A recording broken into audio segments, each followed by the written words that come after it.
Okay, so I have a couple pieces of adaptive equipment here that OTs commonly use for feeding and eating. The first here is a divided plate, and this is kind of a piece of medical equipment.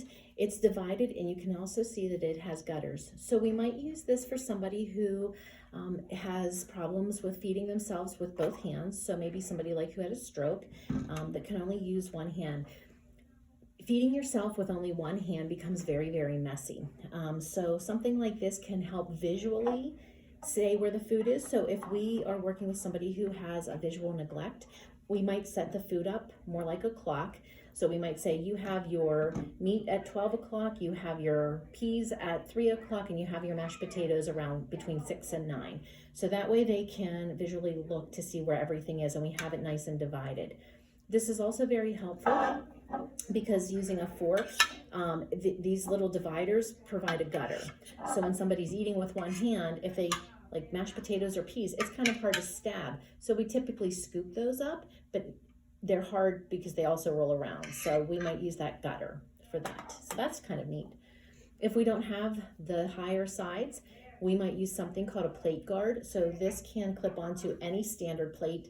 Many times patients get these and they'll even take them out to eat because they can just slide it in their purse and pop it onto a plate, any plate, and now it becomes that gutter. So again, you can push your peas into that area. So those are some interesting plates. Okay, as far as utensils go, we have a variety of different items. First, we might use a build-up handle on a utensil. This is a commercial off-the-shelf item, but you could easily build up an item yourself with some pipe insulation and tape. OTs are creative, but we're also really cheap because the reality is that none of this adaptive equipment is covered under insurance. And so if we're recommending all kinds of adaptive equipment for a patient to go home and be able to do things independently, that bill can add up pretty quickly. So anything that has a build-up handle, a fork, a spoon, a knife, you can do that with a toothbrush, a comb, a razor, even a pen or a pencil. The build-up handle is to bridge the gap for somebody who does not have good grasp, whether it's a strength issue or it's a range of motion issue. It just builds up the handle so that you don't have to grasp as hard. Okay, so that is that piece of equipment. We have something called a rocker knife. And you can see that it looks kind of like a regular butter knife, but it does have this kind of curve and it has a tip. And this is utilized for one-handed knife use. We're gonna pretend like this is a piece of meat.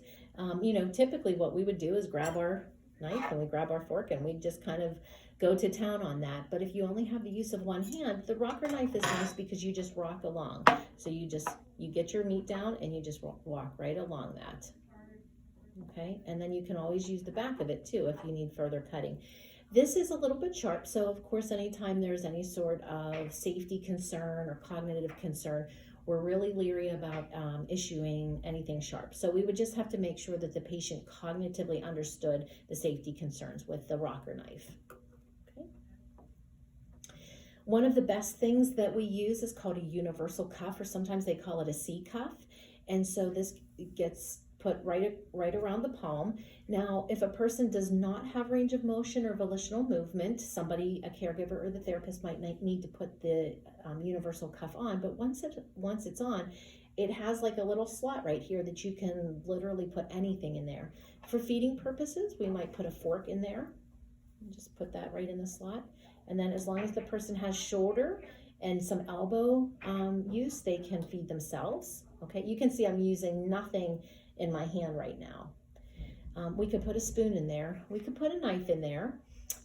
We could put a toothbrush to brush teeth, a razor. We could even put a pen or a pencil. We could put a stylus in there for somebody that still has some shoulder and elbow motion, to put a stylus in there and allow them to be able to work on their phone or even on a keyboard. Increases their independence, and it literally increases their quality of life. So again, this is called a universal cuff. For meal preparation, I have this neat little cutting board here. You can see it has 2 stainless steel spikes. And so what we might do is put an apple or a potato on here. Just put that right on the spikes, and then we can set it down. And then we can use an apple peeler for this.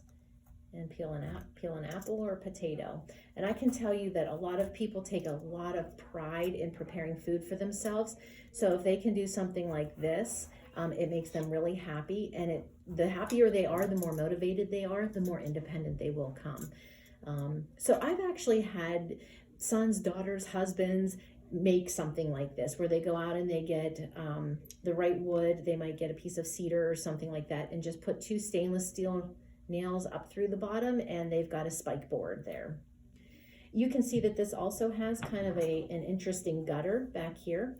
Again, this would be for use of one hand only, where we might take a piece of bread or a bagel or something, and we use the gutter as kind of a stopper here, and then we can just go ahead and peanut butter or butter or jelly, and we always bring it toward the gutter. Otherwise it's just going away, right? But this is what it would look like if you didn't have a gutter.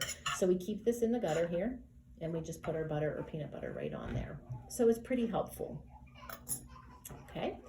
And we have this little thing here called a cutout, a nosy cutout. Now they do make these commercially, plastic cups that cost a couple of bucks, but again, OTs are creative and cheap. And so we just take a styrofoam cup and we cut this out. And what this allows for is for somebody that has either limited range of motion in their neck, or if movement of the head causes other related movements in the body, like an extension thrust or some sort of flexor synergy.